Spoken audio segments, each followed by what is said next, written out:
Um, and they're Brett's been a good human since before anybody finished.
I just told Tim, I said, you've got a massive awesome group of people to talk to when you've got a committee opening or something else that's coming up on. You guys hear us, Ian?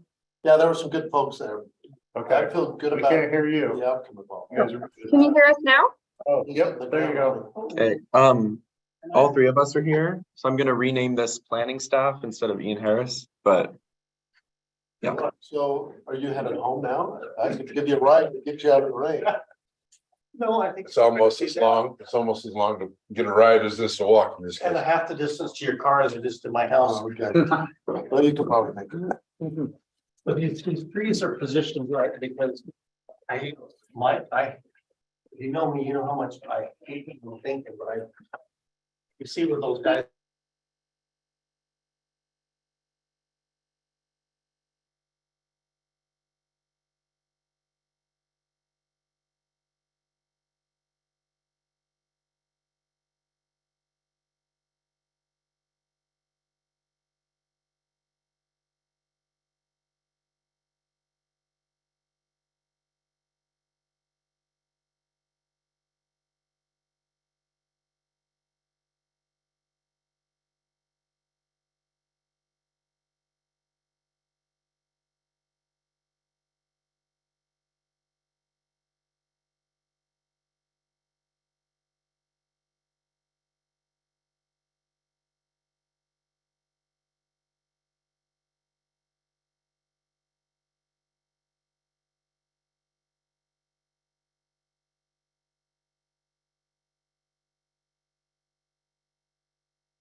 How's everybody doing?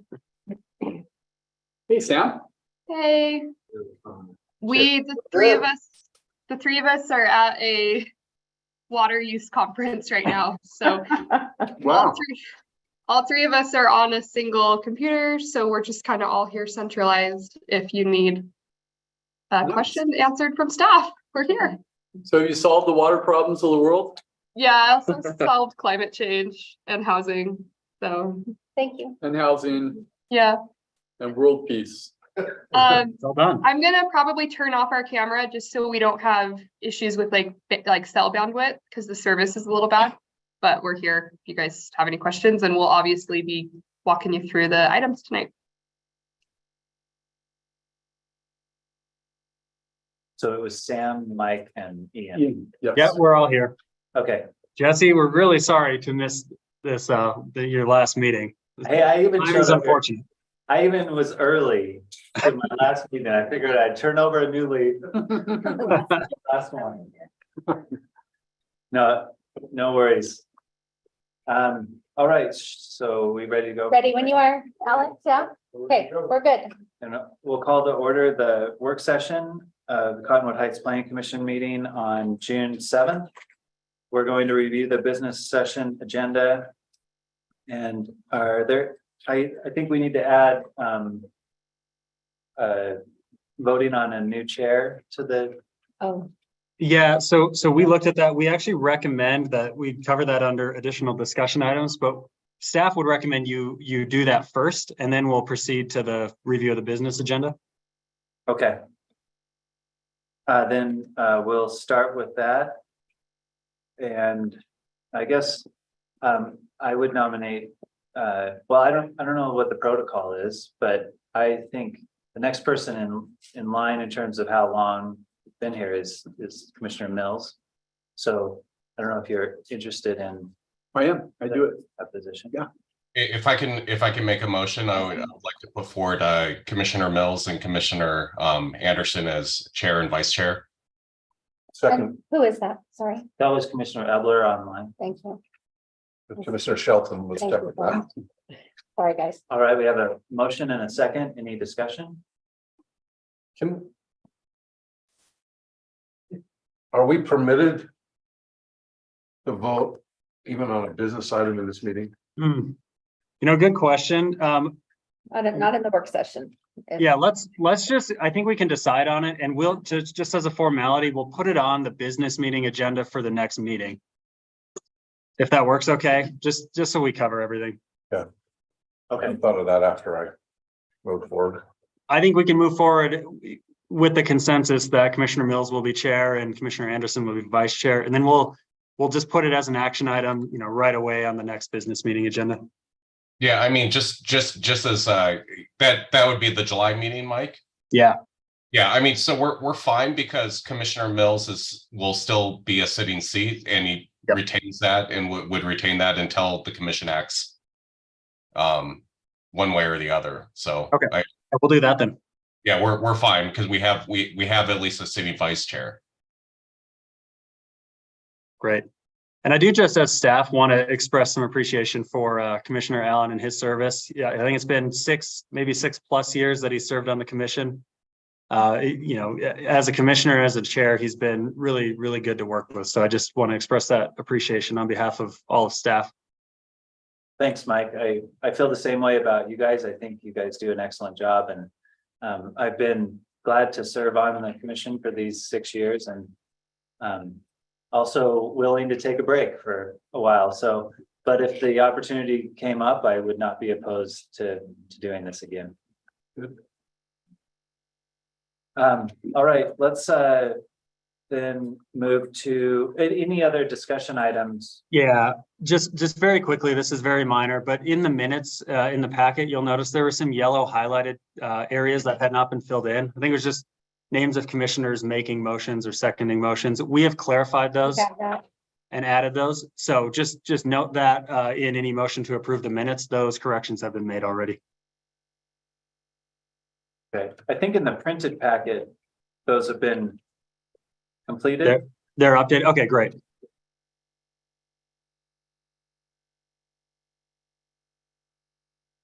All right, Okay. any other discussion items? No, it's just those two, and so we can move into the business agenda if you'd like to go there. Okay, any other discussion items from the commission? Nope. All right, then if you want to go through project SUB 23002. Thanks. We're going to turn it over to Ian and he'll give an overview of that.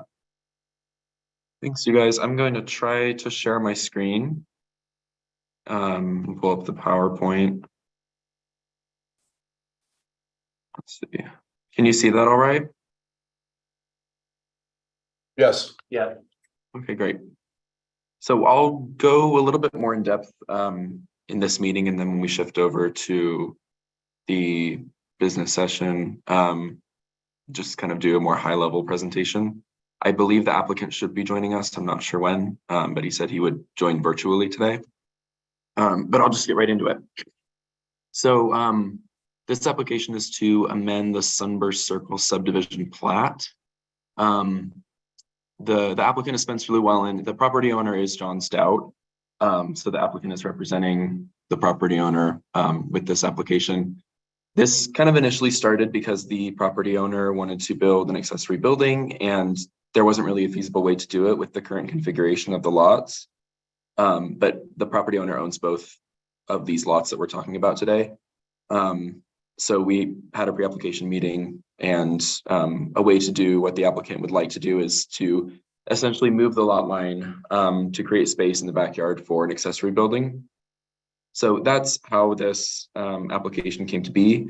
The item that you're considering today is just a subdivision amendment application. There's no concrete accessory building plans, so we don't have anything to show you. I'm not sure if it was included in the staff report. It looks like it was.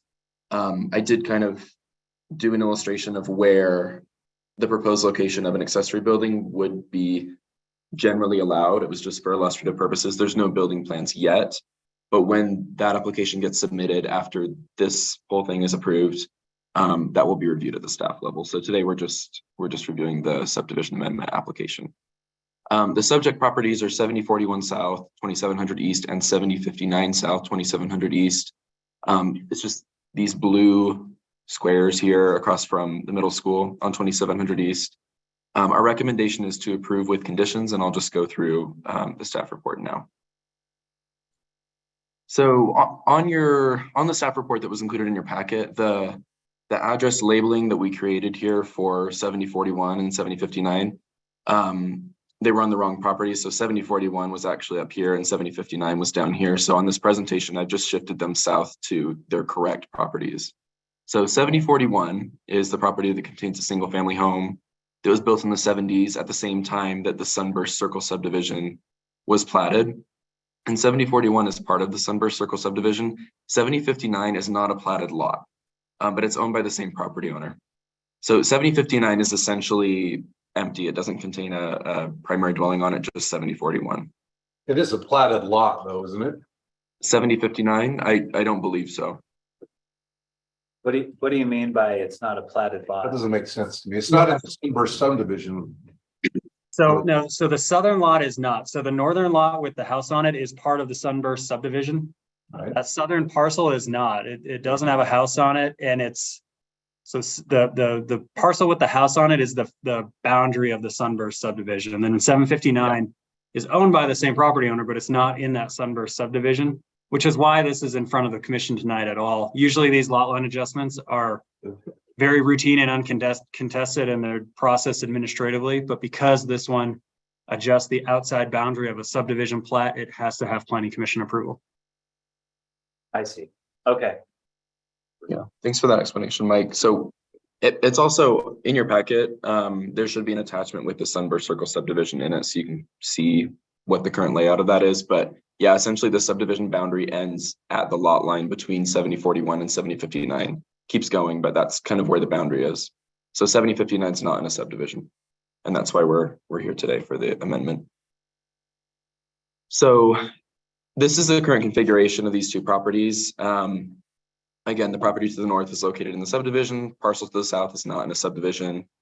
And then this is the proposed configuration of the two subject properties. So this is what is being proposed today.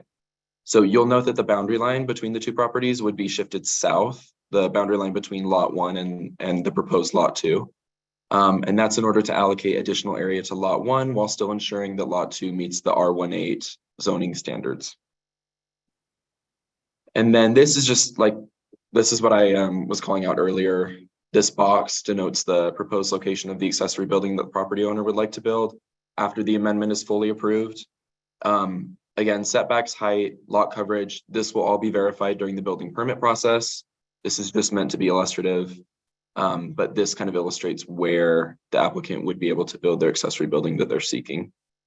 So that building, as you drew it there, does that represent less than 50% lot coverage of the new lot with the building of the size you built? They do not have a footprint. This is just essentially the location where like they would meet the setbacks. They don't have like a footprint that we've been provided. So. All right, so maybe asking the question a different way. When lot 1 is reconfigured, what percentage of the lot is covered by the house on lot 1? You know what that becomes.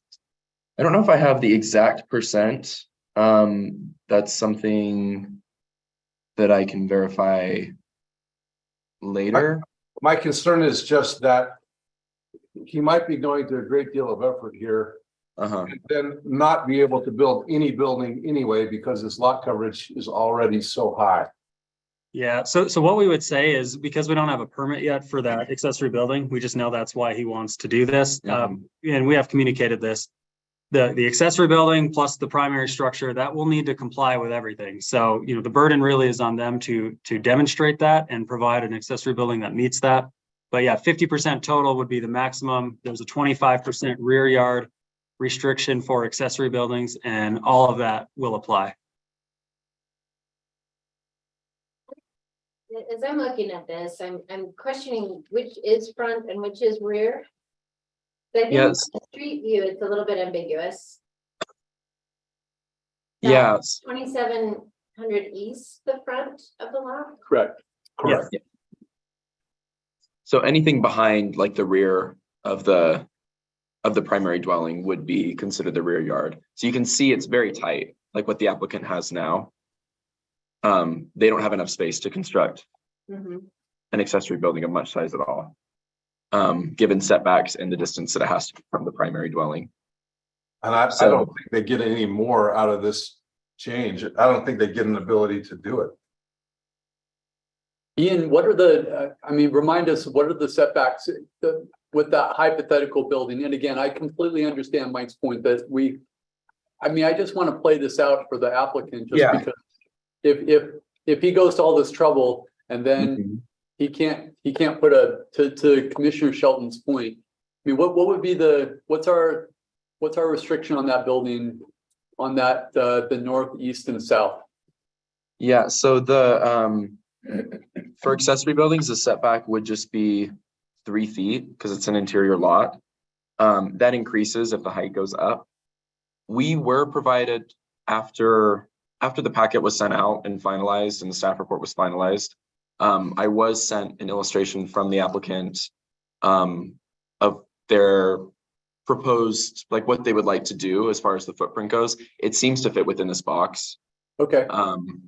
So it seems like this would fit. If I have a bit of time, I can probably calculate the exact lot coverage and see if, if that would be a burden as well. It'd be more than 50% of The house. Well, and I think part of it may just be our perception, just looking at the drawing, and it may just be, I mean, we understand you can't do everything to scale. So, I mean. So, yeah, Commissioner Mills, just roughly, just measuring this out using county imagery data, the footprint of the house is approximately 5,000 square feet. That's probably a little high.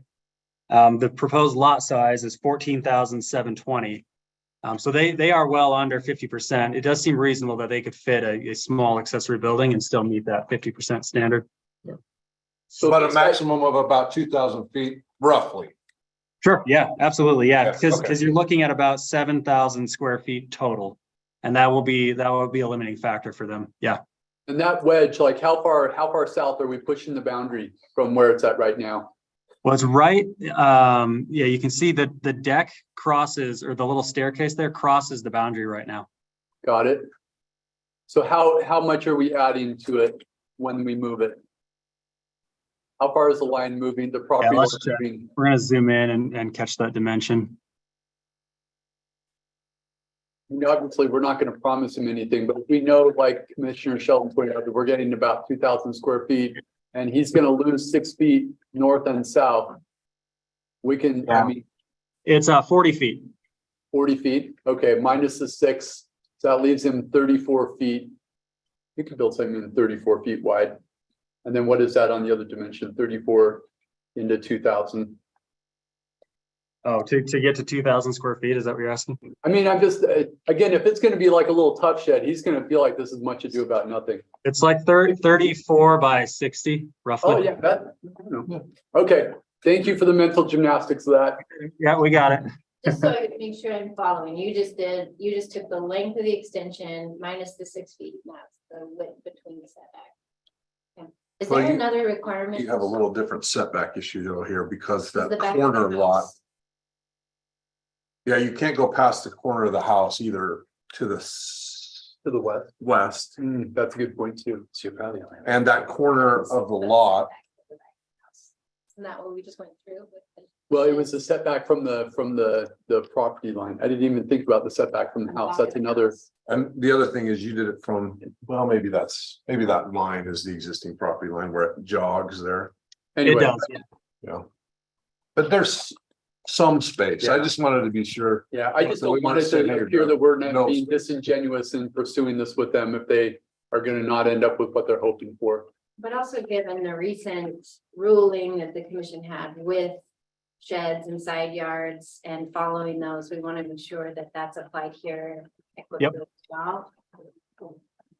Because that When- line is to align with the back of the house, which I don't think meets the requirements for those. It has to be behind if you drew a line across the furthest rear point of the house, that's your backyard. And then so it has to be 6 feet away from the house and just, it can be right at that rear yard line, but it can't go in front of that rear yard line. Okay, As long as it's 6 feet away. Correct. Okay. I So So just, you not get gonna your be 6 feet big. the other dimension. okay. okay, thank you for all of that. Sorry for the Awesome. distraction, Ian. That's okay. That's all right. I have a quick question with the subdivision modification. Is there any, other than just the platting of the subdivision and the legal boundary description, is there any other impact of modifying a subdivision boundary to the city? Like, does it change anything else? Or is it totally arbitrary? Is it just totally based on documentation and? Yeah, this is really a very procedural matter that's in front of the commission tonight and a very technical one. If both of these lots were inside the Sunburst subdivision boundary, this would have been an administrative item. So it's just perfect condition of one lot is outside and one was inside and you're moving the outside boundary that's bringing it. The only thing this triggered was a review by staff of lot 2 to make sure that meets all of the R18 setback requirements, because we've never done that review on that vacant undeveloped parcel before. Okay, that makes sense. Thank you. Awesome. So as part of this review, we just looked at the development standards in the R18 zone. So both of these proposed lots would meet the 8,000 square foot minimum size for lots in this zone. They would both meet the 70-foot minimum lot width. And then as far as maximum lot coverage goes, lot 1, I'm sure as you can tell, right here, currently exceeds the 50% lot coverage. So this subdivision amendment would actually bring this home further in compliance with the zoning code as it is today, because it would be less than 50%. And again, like when this accessory building comes to, like when we get an application for this, the lot coverage is something that our staff would look at to make sure that it's still within the requirement. And then again, proposed lot 2 would need to meet the same requirement if it is ever built on, which there's no current house or anything being planned to build on lot 2 as far as we're aware. The will serve letters would also be needed from water and sewer providers prior to the approval of the final plat amendment. We also looked at setbacks. As you can see, like lot 1 presently is very close to the property lines. It doesn't meet the side yard setbacks on either side, and it doesn't meet the rear yard setback either. So because it was built before the city was incorporated, it's likely a legal non-conforming property. This amendment would bring the house more into compliance with the zone as it is today by creating a much larger side yard setback on the south side yard. Was it Yeah. built originally at that size, or is that a series of changes? Because I'm suspicious that it's the latter.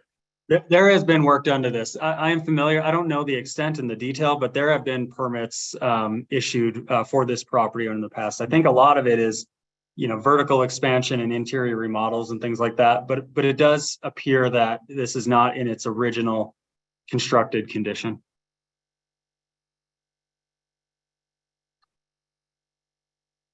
So we didn't receive any public comments prior to the meeting.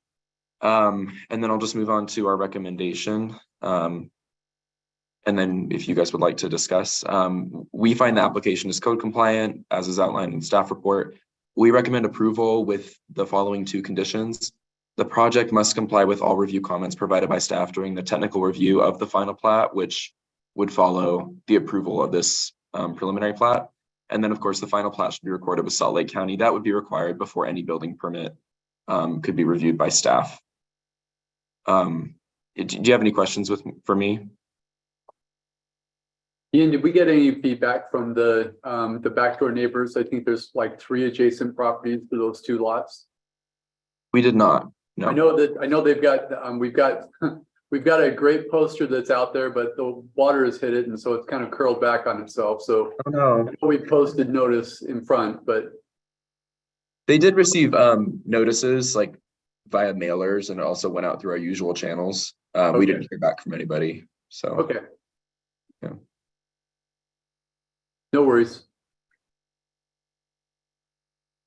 All right, any other discussion on this item? Okay, well, then I did find the missing names on that last set of minutes. So, but you said that those have been covered, so we'll note that. You've added those in. Meeting. Those are from the April 19th meeting. Any other discussion items before we adjourn? Not for me. I do wonder, just while we have a minute, what it would take for us to deny this application. It would have to not comply with R18 standards or code, and this does. Yeah, so we don't have much grounds to deny it. I think there's room for discussion, obviously, but. All right, do we have a motion to adjourn? I make that motion to adjourn. Okay, Mike Smith, Second, Mike Mike's Shelton. handle it. All right, all in favor? Aye. Okay, we'll see staff remotely in about half an hour. All right, enjoy dinner with